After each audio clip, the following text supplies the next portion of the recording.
Welcome back viewers, आप देख रहे हैं आर पार और इस समय की बड़ी ब्रेकिंग स्टोरी है, बड़ी खबर है। महुआ मोइत्रा की सांसदी जा सकती है। इस वक्त की ये बहुत बड़ी खबर है, सूत्रों के हवाले से खबर है। महुआ मोइत्रा की सांसदी जा सकती है क्योंकि उन पे जो आरोप लग रहे हैं, एथिक्स कमेटी के प्रस्ताव वो पास हो गया है। इस समय की बड़ी खबर है, अंतिम फैसला लोकसभा स्पीकर लेंगे। महुआ मोइत्रा की लोकसभा सदस्यता जा सकती है। मैं पहला रिएक्शन इसके ऊपर ले लेता हूं। मेरे साथ लगातार तौसीफ खान बने हुए हैं। तौसीफ, आपका पहला रिएक्शन जो खबर इस समय आ रही है। 30 सेकंड तौसीफ। नहीं, देखिए, ये तो अनुमान है, अनुमान लगाया जा रहा है और इस बेसिस पे कि एक रिकमेंडेशन रिपोर्ट जो है जा रहा है कमेटी की तरफ से। लेकिन कमेटी ने जब ये रिपोर्ट दिया, उसका बेसिस क्या है, एविडेंस क्या है, एक्सप्लेनेशन क्या है। जहां तक कैश फॉर क्वेरी की सवाल है, वहां पे तो कोई एविडेंस नहीं है। जहां तक लॉगिन की बात है, तो हाँ, कौन से रूल्स को ये वायोलेट करता है, ये एथिक्स कमेटी को स्पेसिफिकली बोलना होगा। और जो भी फैसला ले सकते हैं वो लोकसभा स्पीकर के ऊपर में है।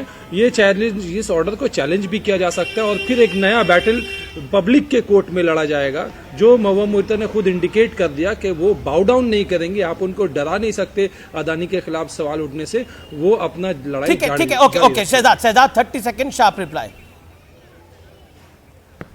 देखिए अमीश जी, मैं यहाँ पर जयपुर में हूँ। हम लोग यहाँ पर क्या करते हैं, rent a car, rent a flat, अगर अपना ना हो। रेंट एन एमपी पहली बार सुन रहा है, पहली बार सुना है कि चुनकर भेजेगा नाडियाड की जनता आपको, परंतु आप वहां पर जाकर जो सबसे बड़ी बोली लगाएगा उसके बिहाफ पर जाकर सवाल पूछेंगे, उसको लॉगिन दे देंगे, उसको सारी राष्ट्रीय सुरक्षा की चीजें दे देंगे और फिर कहेंगे कि मेरी गलती क्या है। बताइए कि ऐसा स्तर आ चुका है राजनीति में।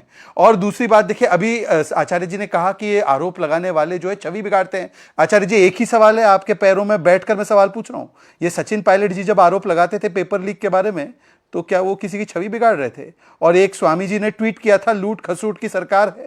ये स्वामी जी ने गहलोत जी की छवि बिगाड़ने के लिए किया था क्या? जवाब शहजाद पूनावाला। आचार्य जी, अखिलेश जी ने भी बोला कि कांग्रेस धोखेबाज पार्टी है, इनके चक्कर में मत फंसना।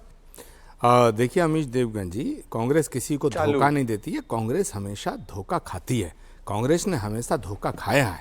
और मैं शहजाद पूनावाला आपसे ये बात कहना चाहता हूँ कि आपको मेरे तमाम ट्वीट याद हैं, लेकिन आज न्यूज़ 18 की एक मेरी प्रार्थना याद रखना, मेरी विनती याद रखना, मेरा आग्रह याद रखना। और वो मेरा आग्रह ये है कि अगले कुछ दिनों में किसी एक भाजपा के किसी नेता के घर, छोटे से छोटे, बड़े से बड़े, मजले से मजले, कहीं ईडी भेज के दिखा देना, तो कम से कम देश की जनता ये मान लेगी कि गुनाहगार केवल विपक्ष नहीं है, आप भी। अभी संतुष्ट और कर लो, आपको बड़ा दामन साफ करने का अपना अभी मौका संतुष्ट कर दूं?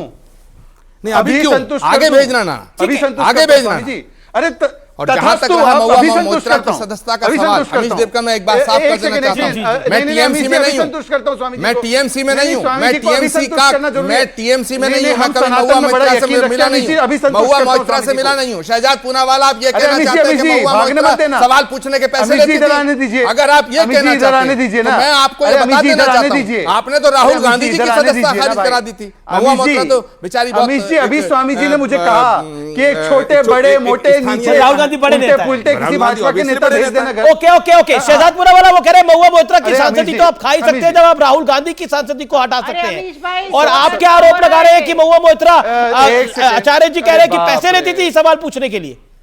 Okay Shahzad 10 second. रीना जी, मैं आऊंगा आपके पास। अभिषेक सोम, आपके पास भी आऊंगा, समाजवादी पार्टी के नेता। पहले तो आचार्य जी ये देखिए, ये न्यूज रिपोर्ट है, ईडी की रेड हुई है, भाजपा के नेता के घर पे भी हुई है। अब बताइए, गहलोत जी के घर पे या उसके बेटे को बुलाया जाता है, वो गलत हो रहा है क्या? भाजपा के नेता के घर जो ईडी की रेड हुई है वो किसी को पता नहीं चला, सिर्फ आपके लैपटॉप में। ये भी मजेदार बात है। अरे किसी को पता नहीं चला तो उसमें मैं क्या करूं? वाह शहजाद, वाह गजब है शहजाद। ये देखिए, ये न्यूज़ रिपोर्ट है। अच्छा शहजाद पूनावाला, ये बताओ कि कांग्रेस भ्रष्टाचार में डूबी हुई पार्टी है, ये आपको पता कब चला? आप भी इसी पार्टी से वहां गए मेरे भाई, ये बताओ, ये पता कब चला कि कांग्रेस भ्रष्टाचारी है? ये पता कब चला? अच्छा, मैं इसका भी बाद में जवाब चला देता ना। हूँ। अमित और जी, इसका भी बीजेपी जवाब के देता नेता हूँ। के घर में अमित ईडी जी, इसका भी की जवाब रेड दे रहा होती है, हूँ। ईडी की अमित रेड जी, होती है, इसका भी किसी जवाब को दे रहा पता हूँ। नहीं अमित जी, चलता, एक-एक किसी करके। को पता नहीं अमित जी, चलता। एक-एक और करके। अगर अमित एक जी, आदमी एक-एक करके। रिक्शा चलाने अमित जी, वाला, एक-एक करके टेम्पो उनको- चलाने उनको वाला, dominate मत टैक्सी करने चलाने दीजिए। वाला अमित जी, अगर ये ऐसा कह dominate देता है नहीं कि कर ये सकते। पैसा भूपेश अमित बघेल जी, का ऐसे है, नहीं तो कर सकते। पूरी दुनिया में अमित जी, फैल जवाब जाता देने है। दीजिए। आरोप अमित लगा रहा है जी। वो महादेव ऐप का मालिक है अमित जी, भाई, प्लीज। जो आरोप लगा रहा है वो अमित जी, महादेव ऐप का मालिक है, वो हमारी रिक्शा वाला नहीं है। जिस दिन सरकार बदलेगी, जिस दिन सरकार बदलेगी, जी। उस दिन यही आदमी बोलेगा कि ये पैसा किसी दूसरे का है। हम बताएंगे आपको। अमित जी, मतलब आप कह रहे हैं कि अमित आपकी जी, सरकार अमित आएगी जी, तो दबाव बनाएंगे अमित आप जी, लोग। अमित जी, ओके, रुक जाइए। शहजाद का अमित जवाब जी, रुक जरूरी जाइए। है। अमित जी, रीना रुक गुप्ता भी जाइए। इंतजार 10 कर रही है, हाँ, अभिषेक उन्होंने सोम काफी कहा- देर से इंतजार कर रहे हैं। उन्होंने कहा, अमित जी उन्होंने कहा कि कब पता चला कि कांग्रेस पार्टी भ्रष्ट है। सुनिए अमित जी। अगर तुमसे जांच नहीं होती तो जांच करानी है, सोनिया गांधी को गिरफ्तार करो, 2 दिन उसका इंटेरोगेशन करो। देखो अब आचार्य जी बताइए, ये झूठा आदमी है क्या? ये आदमी झूठा है कि सच्चा? बताइए। ये सब पुरानी बातें हैं, मैं वर्तमान पे बात करना चाहता हूं और मैं भविष्य पे बात करना चाहता ठीक हूं। है, अभी शहजाद, वर्तमान पे बात कर लेते आप मुझे वादा करो, आचार्य आप जी मुझे वचन दो, आचार्य जी, बीजेपी के आप किसी रीना जी नेता के आपके घर पास में आऊंगा ईडी मैं। जाएगी, वचन दो। आचार्य जी मैं वर्तमान पे आता हूं। अभिषेक ठीक सोम है, वर्तमान आचार्य में, अभिषेक सोम नेता समाजवादी पार्टी के। अभिषेक, आपने बोला, आपने आपका बयान मैं सुन रहा हूं, देख रहा हूं, और आप बताइए ये कितना सही है कितना गलत है। देश में जमीनी स्तर पर समाजवादी पार्टी के कार्यकर्ताओं का कद राहुल गांधी से कहीं बड़ा है, ये आप कह रहे हैं। अखिलेश जी कह रहे हैं, माननीय अखिलेश जी कह रहे हैं कि कांग्रेस पार्टी धोखेबाज पार्टी है, गलती से इनको मत वोट दे देना। जवाब दीजिए। कांग्रेस के प्रदेश अध्यक्ष कह रहे हैं, वो तो अखिलेश जी के बारे में उन्होंने क्या कुछ बोला मैं बोल भी नहीं सकता। उनके पिताजी के बारे में क्या बोला, वो अपने बाप के नहीं हुए तो बाकी किसी के क्या देखिए, हुए? ये बोला उन्होंने, अजय राय ने।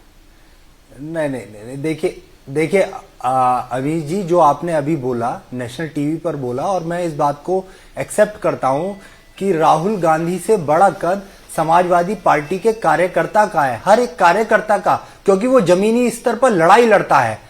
वो समाज की वो लड़ाइयां लड़ता है कि जो कोई और पार्टी नहीं लड़ती है। और रही बात इस भ्रष्टाचार की, आप देख लीजिए कि ठीक है, भ्रष्टाचारियों पर कार्रवाई होनी चाहिए। अगर मैं तो कहूंगा स्मृति ईरानी पर भी भ्रष्टाचार का आरोप लगा है। उन्होंने एक देश की जो अंतर्राष्ट्रीय शूटर, राष्ट्रपति पदक द्वारा सम्मानित लड़की थी, उसका जीवन बर्बाद कर दिया। उसको सुप्रीम कोर्ट से रिलीफ मिली और अभी भी मुकदमा चल रहा है सुप्रीम कोर्ट में। तो मैं तो कहूंगा स्मृति ईरानी पर भी कार्रवाई होनी चाहिए, उनकी सदस्यता भी खारिज होनी चाहिए। अखिलेश जी ने क्यों बोला कांग्रेस धोखेबाज पार्टी है? क्या धोखा दिया कांग्रेस ने अखिलेश जी को? देखिए मैं अमीर जी, मैंने कहा कि हम उत्तर प्रदेश में जमीनी स्तर पर लड़ाई लड़ रहे हैं, और जो गलत है, जो सरकार गलत काम कर रही है उसका विरोध करते हैं, गलत को हम स्वीकार नहीं करते हैं। हम तो पर इस बात से लेना क्या है, कांग्रेस की उत्तर प्रदेश में छवि सबको पता है कि वो उनके पास अपने बचाने के लिए, अस्तित्व बचाने के लिए वो लड़ाई लड़ रही है। तो समाजवादी के हर एक कार्यकर्ता की ताकत राहुल गांधी से ज्यादा बड़ी है, इसमें कुछ गलत नहीं कहा है मैंने। और मैं फिर कह रहा हूं कि अभिषेक सोम हो सकते हैं वो बड़े नेता नहीं है, बड़े प्रवक्ता नहीं है, एक सामान्य नेता है, ऐसा मान लेते हैं। मतलब प्रवक्ता है, नेता है, लेकिन अखिलेश जी के बराबर नहीं है। अखिलेश जी ने भी तो बोल दिया, बचता क्या है बचाने को, ढकता क्या है ढकाने को।